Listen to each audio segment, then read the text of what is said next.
Howdy, friends. Welcome back to our conversation about Noah. We've been spending the last couple of weeks digging into the Noah story, seeing why it's important to our overarching biblical narrative. And today, we're going to be talking a little bit about comparison.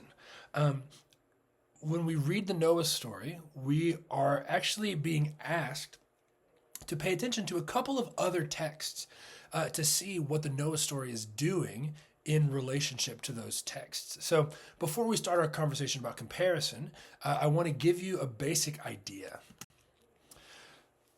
Whenever we compare stories, similarities are cool. They're fine, they're not bad. It's important to notice similarities.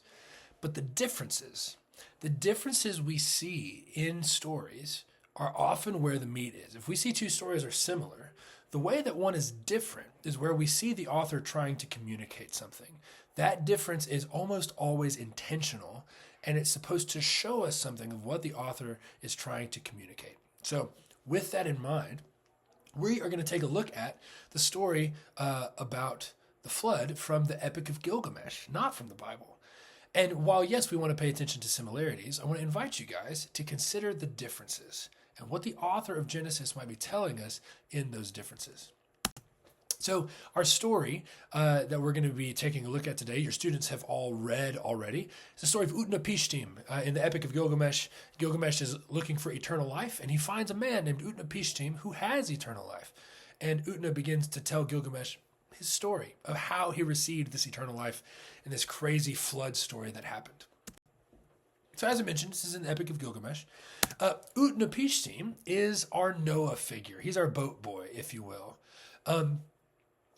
For reasons we'll get into in a second, the gods decide that they're going to send a giant flood to destroy the world. But one of the gods, Ea, spelled E-A, he descends down to Utnapishtim and tells him, hey, Utna, the gods are about to blow up everything. I need you to build a boat. I need you to go build a boat and put all the living things in the world on it, including seemingly plants, but put on all the animals on this boat so that when the flood comes, you will survive and everybody, and we can start over, right? We get this warning from a god, hey, there's going to be a flood coming, get ready. Well, shoot, it sounds pretty familiar, doesn't it, right? It sounds like a lot like the Noah story. We're going to see quite a few of those similarities show up, even to the point at the end of the flood, Utnapishtim, to see if the water has receded or not, is going to send out birds to see if the water has receded or not. If the birds come back, there's no place for them to land. If the bird stays out, well, then they know that there's land showing up somewhere. The bird can land somewhere. But I wanted to start paying attention to some of these differences here. So let's start our story. So in the Epic of Gilgamesh, the gods, Utnapishtim tells this story. He says, yeah, basically the gods just thought humans were too loud. Humans, and in their defense, as someone who teaches at a middle school, that's true sometimes. Sometimes people are just too loud. What are you going to do?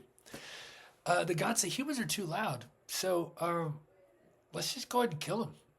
That's just, too much. My ears. Make them go away. Well, there's a bit of a problem, right? Because humans were created as what we call slave cooks. Humans were made by the gods primarily to feed them. In the ancient world, whenever you see sacrifices, sacrifices are primarily thought of as meals. Why are you making this offering to this god? Why are you killing this lamb and burning it? It's a meal. I'm giving it to the god Enlil or something so that he will appreciate the food that I've given him and do what I want him to do. Humans were seen as slaves. They were just these things that the gods used so that they could eat. They were slave cooks. The gods didn't really care about humans. They just needed them around. So we want to kill all the humans because they're too loud. We also kind of need them because we need some food. So what are we going to do? Well, enter stage right, the god Enlil. Enlil is the god of wisdom in this story. And Enlil says, you know what? What if we kill him anyway? What if we just go crazy and just flood the whole place and then it's not a problem anymore? And he gets quite a few of the gods on his side. And all these gods come together. They band together on this crazy god team, like the Avengers Initiative. And they come running through and they bring the storm and the water and they cause the flood. We have to have a bunch of these gods come together to do it. So I want to stop here, take a moment. What do we notice that is different in our flood story? Well, number one, we're noticing, why is the flood happening here? It's not because humans are evil, it's just because the gods are annoyed. The gods don't really seem to care too much about the humans. They just need them. And if they don't have humans, the gods will starve. We also say the flood is brought about by quite a number of gods who kind of need each other's help to make this happen. So what we find is in this story, we get another example of ancient societies thinking the world looked like a snow globe. So I'll have a video or a picture of this here in a second. But if you remember the snow globe, right? At creation, God, there's all water, and then he separates the waters, and you get this kind of snow globe. Everyone in the ancient world thought the world was on pillars, and it was flat, and then there was this glass dome that held back the waters, right? We see that reflected in the Noah story, but also in the story of Utnapishtim.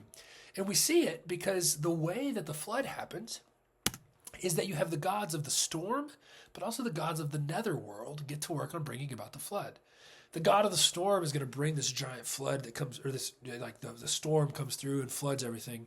But the other important thing that happens is that the god of the netherworld, I think named Nergal, he takes his fist and he breaks all of the pillars that were holding up the world. And so the world sinks and it lands in the water that is surrounding it, right? It's because all these ancient people thought that the world was in a snow globe. So the netherworld god breaks the post, the storm god and his heralds bring the flood. Enlil's planning the whole thing like an evil genius. And then things go bad. The gods lose control of the storm. You can kind of imagine they're excited. Oh, yes, we did it. We're flooding the world. Oh, no. Oh, the flood is too big. Oh, no, it's reaching up to heaven. And all the gods retreat. They run away in fear. The language used in the Gilgamesh story is that they cowered like dogs, hiding up in the highest heaven away from the flood. The gods lose control and are then scared of the flood. Let's note again, what are some differences we see? Number one, these gods aren't really all powerful. I've told the students it's a little bit more like Thor in the Marvel movies, where he's like really, really strong for a person. Not all powerful by any means. There are things that can beat up Thor. In the same way, these gods, crazy strong for people. They can cause storms. They can't control the flood, though. The flood, the chaos water, is too great for them, and so they retreat and cower like dogs. Pretty big difference we're noticing here, right? So Utna makes it, right? Ea had come down, told him to make this boat. We've laughed a little bit about the boat that Ea tells him to make is just a box. It's a cube. It makes this big wooden cube, puts all the animals in it. So he survives, makes it out, lands on a mountain, importantly. Sounds familiar. And when he gets out, he starts sacrifices. He makes either 14 or 49 sacrifices, depending on how you read it. And the language used afterwards, I find really interesting. He makes these sacrifices of all these animals, and it says that the gods swarm him like flies. Think about why would that be? Well, remember, in the ancient world, people thought that these sacrifices were meals. The gods needed these meals or they would starve, right? And so now that Utna has survived, all the gods are terrified. Oh my gosh, the world's destroyed. Oh, it's going to kill us. Oh no, now we're going to starve. We're not going to have any food. As soon as Utna starts these sacrifices, the gods swarm down on him. And they go, what you cooking? What you cooking there, Utna? Can I have some, please? We see that Utna actually holds all the cards and in some sense has like leverage over the gods in this moment.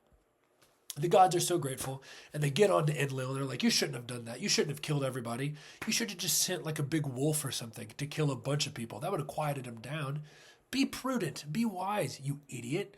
Don't kill everybody. Send a lion or a plague next time and just kill a bunch of them. Gosh, have some restraint. And as reward for Utnapishtim making sacrifices to the gods, Utna is made immortal. The gods bless Utna and make him live forever. And that's why Gilgamesh found him in the first place. So let's look at some of these comparisons. I want to talk about these differences we see in the Gilgamesh story versus the Noah story. So number one, we see that for Utnapishtim, humans are seen as slaves, right? These are the slave cooks. They are there only to make sacrifices to the gods. And in that vein, The gods actually need humans. If they don't have humans, the gods are going to starve. The gods are strong, but they're reliant on people. And if they don't have people, things are going to get bad. We also see that the gods are kind of vindictive. They're attacking humans and killing humanity just because they're annoyed. It's just too loud, and they go, bad. Right? They're like your cranky neighbor, but if they had the power of the flood. We also see that multiple gods are needed in order to complete this. The gods have to band together in order to be strong enough to flood the world. And finally, we see that the flood is greater than the gods. The gods are not near strong enough to be able to fight the flood. They can bring it, but then it's kind of like, if any of you are familiar with a Mecha Godzilla, Godzilla attacks. Humans make Mecha Godzilla to fight back, but then they lose control of this giant robot dragon thing, and it turns on them. It's kind of like that. The gods bring the flood, but the flood is stronger than the gods, and so they're scared and have to run away. Well, let's contrast this with what happens in the Noah story. In the Noah story, we've already seen in Genesis, humans are not slaves. No, humans are sub-creators. They're actually given dominion. They're kings. They're described as priests to God. They're given all this authority and invited to participate in the family business. We find that God has no need for humans. He simply loves them. He just wants to have the humans around. He's not dependent on them. He is sufficient in and of himself. We see that God brings about the flood not out of some vindictive reason, but because humans have become the opposite of where they're supposed to be. Humans were made to be sub-creators. They have become sub-destroyers. The image of God has been inverted by violence. And so God is saying, humans have ceased to be what I've made them to be. He is punishing evil, not just killing people because they're loud. God acts alone. He, in a snap of his fingers, says, flood. All right, flood end. Boom, boom, done, over. He doesn't need team. He just goes. He does it on his own. And this is the one I think is really fun. In the Psalms, we'll see the flood described as something like God's pet, right? The gods are fighting the flood. And we see in a lot of creation stories, it's a fight against the chaos waters that causes creation in the first place. In the Psalms, we'll see mention of this beast called Leviathan, some kind of giant sea serpent or something. And Leviathan was mentioned in a lot of other mythologies as this enemy of the gods that they're constantly battling. But in the Psalms, Leviathan, this embodiment of the sea, is described as God's little guy, right? God says, I made the sea, I made Leviathan, and I put him in the sea so he could play in it. And he eats because I give him food. Right? You can hear God saying, oh, you're scared of you little gods? You're scared of Fluffy here? Fluffy's my sweet little guy. And he like pets him on the head. Right? God is seen as so much more powerful than the flood, to the point that it's not even close. The flood is his pet. Leviathan is his little fluffy dude, right? These differences are super important. What we're finding is that the Noah story is written largely as propaganda. And when I say that, I don't mean it in the sense of like something that's false, right? Propaganda can be true. But the Noah story is trying to convince us of something. Specifically, it's taking shots at the gods of the other religions around them, of the pagan gods. Basically saying, your gods are wusses. My God can beat up your God. Your God can't even fight my God's dog. My God will wipe the floor with you. He's nothing like you. Your gods are vindictive and dumb. My God is holy and righteous. Your gods need people? How embarrassing. My God just loves people. Your gods don't even like you. They think you're slaves. My God is obsessed with you and has made you to be kings and priests in his world. It's almost like apologetics. It's ancient apologetics, where the author of Genesis is saying these other gods of the Canaanites around us, of the other Mesopotamian religions, are worthless. Even if they're real, they can't help you and they don't want to. Only Yahweh can actually help you. So from here, I want to move into a conversation about decreation. When we read the Noah story, we see two big things. We're going to start talking about decreation, and in a moment, we'll talk about recreation. But let's start here. I've kind of got this framework here on the right side of the screen. So we remember that before creation, it was just chaos. Genesis 1, right? The Spirit of God is hovering over the waters. In the ancient world, most people believed that before creation, there was just this chaos water that existed beforehand. What we see is that out of that chaos, God makes order. Remember, he separates the waters and kind of starts making our snow globe, the up water and the down water. He then separates the water from the land this way. And now we have our earth. That's the way they would talk about it. God makes order out of chaos. Again, taking shots at the other religions of the world. Your gods struggle against chaos all the time. My God speaks, and the chaos water of the world recedes and becomes organized perfectly. So then the question is, why is God sending a flood in the Noah story? Why is that so important? Well, think about how the flood happens. If you go to Genesis chapter 7, starting in verse 11, you see that water is going to start coming in from the quote-unquote windows of heaven. If the ancients thought the world was this big glass dome on top, the windows of heaven explain why it rains, because the windows open and all the water from outside just, right? That's how they thought it rained. So whenever rain starts coming, it's because the windows of heaven are opened. You hear this elsewhere in the prophets when God talks about blessing people. I will open the windows of heaven for you. I'll make it rain so that your crops will grow, right? That's the language. So why is the flood happening? Well, the windows of heaven are opening, and then we see fountains erupt from the deep. Because in the ancient imagination, what is under creation, under the ground, it's more water. That is, God has made this little snow globe in the middle of the water, and coming from underneath, now water is bursting up from the ground. What we're seeing, God is sending the flood because now the world is returning to chaos. It's going right back to how it was at the beginning before God started creating. What was once chaos that God brought order to, God says, this isn't working. We're starting over, and we return again to chaos. We had creation in Genesis 1 and 2. In Genesis 7, we get decreation. Chaos returns, but only because God decrees for it to happen. Water is this image that is showing us that God is decreating the world. The other real important image we see here is the number 40. It's another sign showing us that God is decreating the world. In the flood story, we see that the flood lasts for 40 days and 40 nights. Now, for the ancient Israelite reading this story, their mind is immediately going to have alarms going off. 40 days, 40 days. What does that sound like? It sounds like Israel in the wilderness, right? Israel goes into the wilderness for 40 years. Well, why? Why are the Israelites in the wilderness for 40 years? Well, it's because the Israelites, whenever they left Egypt, they rebelled against God. They refused to follow him. They constantly complained. And so God says, I need to get rid of this generation and only the next generation. None of those who came out of Egypt, only the next generation will get to go into the promised land. So to think of it this way, it was this cleansing, this making new.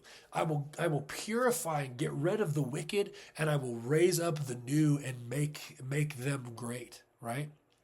Whenever we hear the number 40, the ancient Israelites immediately start to have this image in mind. When things happen for 40 of something, it is a purifying process. Something is being purified and made new.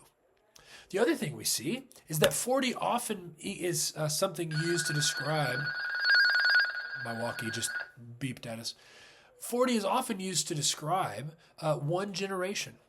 So think about 40 years the Israelites in the wilderness. The point is not to give like an exact timeline. The point is to say a generation of people died, right? The whole generation who came out of Egypt, they all died. This language of 40, we will see show up again as far as it means a generation. You'll see show up pretty regularly in from Deuteronomy all the way to 2 Kings. People will often rule for like 40 years. And it's because they're saying they ruled for, their full length of time. They ruled for a full generation. Usually kings who rule for 40 years, they did pretty good. And again, most of the time it's not trying to give an exact date. It's often saying, like, they nailed it. They ruled for a generation. What we're seeing is that whenever the Noah story says the rain came for 40 days and 40 nights, we, as those who follow Yahweh, immediately go, oh, 40. God is cleansing something. He is getting rid of the wicked and he is raising up the righteous. The whole former generation, all of those who were doing evil in the world, are wiped out, and a new one is raised up in their wake. So the number 40 is showing us that God is decreating the earth. It's reminding us of the wilderness, and it's showing us that this wicked generation is gone. So we're looking at the number 40, and we're looking at water to see how God is decreating the world. Now I want to talk about recreation. This is where things get a little bit less of a bummer, I guess is a good way to say it. Let's talk about Noah's birthday. I find this fascinating. So in Genesis 7:7, take a second and go read this. Genesis 7:7. What we find is that God starts the flood on Noah's 600th birthday. Now, why on earth is the author of Genesis giving us this detail? This seems like something you could totally skip over. Why are we getting that? What we're finding is that these numbers are always doing something more than what we expect them to do. What's the other 6 that we think of whenever we're thinking about the Old Testament? What's another 6 we've seen so far in our story? Well, on the 6th day, God is making humans. What is God doing with Noah? God, on his 600th birthday, not on God's 600th birthday, on Noah's 600th birthday, God begins the process of making a new humanity. This is a new 6th day, if you will, where God is once again, he's going to wipe the slate clean and he's going to begin the creation of new humans, of a whole new humanity through Noah. Now, this is where I want us to really pay attention. Think about what God is doing. We have God desires to use one man through whom this one man, God will make a new humanity. God, through one man, will make a new humanity. What does that sound like? It sounds like Jesus, right? What we're seeing even in the Noah story is that God has always only had one plan, and he works in these same kind of frames over and over again, where God says, my goal is to remake humanity, to make a humanity that is good and perfect. And we see even in Noah a type of what God is going to do through Jesus. God's plan has never been anything different than to send a man to save all of humanity and make them new. And we see all of this even just from seeing Noah's birthday. Again, the author of Genesis is brilliant and is giving us so much with just numbers. We're seeing so much come up out of this. So think back to our goal of the whole story. Right? The goal of this entire story is the 7th day. The whole Bible story is for God who made the 7th day perfect, where he rests and rules, to then return back to the 7th day, where he can rest and rule over creation and humans can be in his presence. What we find is that who is God going to use to rescue humanity in the Noah story? Well, that's kind of a silly question. Noah, whose name literally means rest. God uses rest to make a new humanity. And it just blows our minds how this is happening. The flood story is not the actions of a God who is vindictive and just excited to kill everybody. It is the actions of a God who longs for humanity to be close to him, to be near him, and to be made holy like he's holy. Rest has always been the goal. So now I want you to take a second, pause the video, and go read Genesis 9, verses 1 through 7. Pause the video, read this passage, and I want you to make note of what seems important, what sounds familiar, and what stands out to you as you read this passage. You can pause it here. Okay, welcome back. In this passage, Noah has just gotten off the boat. He's made sacrifices, and God descends. Sounds kind of like Gilgamesh, right? But God doesn't descend because he needs food. He comes down to bless Noah. And he says, be fruitful and multiply. Sounds familiar, right? Be fruitful and multiply. He gives him dominion over all the animals. All the creatures of the earth will live in fear of you. He's put in charge. He gives a gift. He gives him the gift of food. And this time, for the first time, humans are given the gift of eating animals, right? Once again, just like in the garden, he's given a gift of food. God says, here is something so that you can survive. Everything sounds just like in the garden. And then last minute, whoever sheds the blood of a human, by a human will his blood be shed. What is going on here? Why on earth is God pivoting so hard to talk about bloodshed, about murder, about violence? Well, think about what's happened so far. Why did the flood come in the first place? God makes humans, they sin, and then the first guy after they sin is Cain, who murders his brother. And then we see right after Cain, his descendant Lamech kills more people. We came down to the story of the Nephilim, these people who were just known as being warriors, and the world is just slaughtering each other by war and violence over and over and over again. I told the story a couple times to my students. When I was in 8th grade, I had a teacher who I was mortal enemies with. Her name was Miss McDaniel. And when I was in her class, I had come back from CC's Pizza, and I had received a little orange squishy ball made of like the sticky hands material. It's real squishy. And we found that if you dipped it in water, you could get it to stick really well. And so I took the little ball and I threw it up in the air on the ceiling, sticking right above where my teacher normally sat. And so she sat there, and when she came back in, the ball was already on the ceiling. She sat down, and we watched the ball fall into her hair. Now, the secret was Miss McDaniel had a perm. And so when the ball fell into her hair, she didn't feel it. It just was there. Now, I don't know how it happened. I don't know if it was because of some shampoo she used or something else she put in her hair or just time. But I know that the next day, whenever we came back to school, we had a meeting with the principal. Not just us. We never nobody found out it was us. But our principal gathered the school together and said, guys, I didn't think I was going to have to say this, but don't put orange stuff in your teacher's hair. Somehow, the stuff that got into Miss McDaniel's hair caused the ball to dissolve, and just orange goo got all over her, right? And so now my principal has to say something he never thought he was going to have to say. Guys, don't put orange balls in people's hair. I think this is kind of how God feels here in Genesis 9, right? God in Genesis 1 and 2, it said, be fruitful and multiply, fill the earth and subdue it. Love it. And then immediately humans were like, cool, and just started killing everybody. And so now God remakes the world, and he's like, be fruitful, multiply, have dominion. Here's a gift. I didn't think I was going to have to say it. Don't rampantly murder people.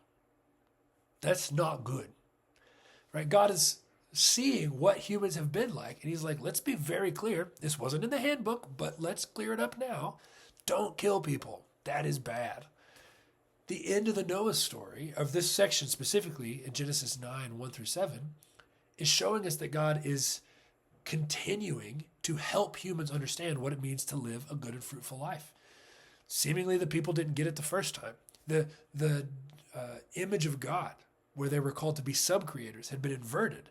And God is saying, we can't do that. This is the life I want you to live. One where you make life. One where you make the world more beautiful, not one where you end life and cause people to die. All right? That is where we're going to end our time today. I hope this was helpful. If you have any questions, please reach out to me. And again, always happy to chat. Thanks.